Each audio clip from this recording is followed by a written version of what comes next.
Basically एक योद्धा जो वर्तमान समय में सामाजिक न्याय, आर्थिक न्याय और राजनीतिक न्याय के लिए लड़ रहा है। राहुल गांधी जी एक सच्चे और बहुत ईमानदार नेता है। जो भी कहते हैं वो फैक्ट कहते हैं। उन्होंने मतलब देश के बारे में या पब्लिक के बारे में, किसानों के बारे में, युवाओं के बारे में और इंडस्ट्री के बारे में, सबके लिए उनके लिए दिमाग में ओपन विचार है।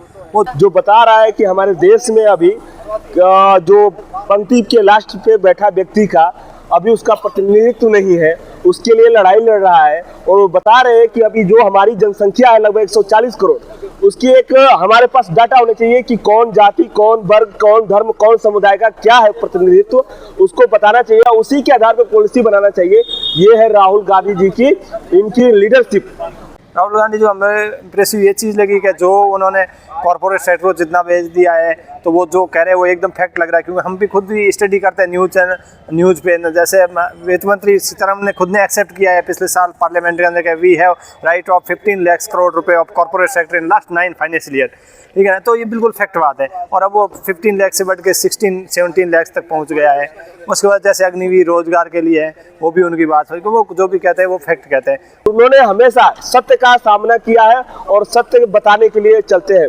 और मैं बताना चाहता हूं कि वो व्यक्ति जो लंदन में पढ़ के आया हो, उसके ऊपर ये जो 10 पास नहीं है, जिन्होंने कैमरा में बोले हैं mister prime minister Narendra Modi ji, आज उनके ऊपर रील्स बनवाते हैं अपने IT और सोशल मीडिया सेक्टर के द्वारा और उल्टे सीधे बयान देते हैं।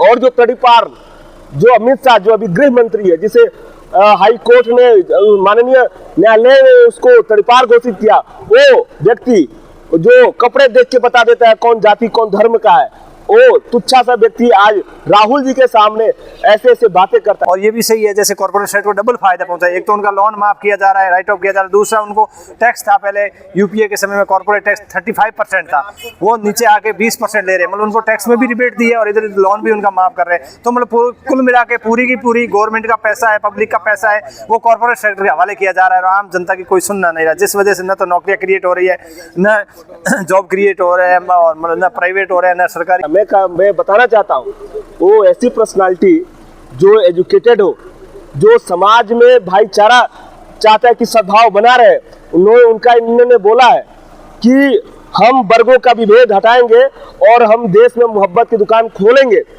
ऐसे व्यक्ति को इन्होंने ट्रोल मीडिया और इनकी गोदी मीडिया और इनकी जो अभी ईडी और IT जो इनकी फ्रंटल ऑर्गेनाइजेशन बन चुकी है नरेंद्र मोदी जी की, और स्वयं नरेंद्र मोदी जो पर्सनल अटैक करने में माहिर है, उन पे मैं बताना चाहता हूं ये राहुल गांधी है और ये देश का दूसरा गांधी है, जिन्होंने आजादी के बाद इतनी पदयात्रा जो कन्याकुमारी से कश्मीर तक की है, अब तक कोई भी देश ने इतना नहीं किया है, इतना बड़ा पदयात्रा। इसलिए क्या है, वो राहुल जी कह रहे हैं वो पूरे मेरे को फैक्ट लग रहा है और 100% फैक्ट है। झूठ नहीं फैलाते जैसे मोदी जी फैलाते हैं। और हम तो यही सोचते हैं कि जितना जल्दी हो सके ये मोदी जी का जो अंधेरा फैलाया हुआ देश से छट जाए और उजाले के रूप में राहुल गांधी आए।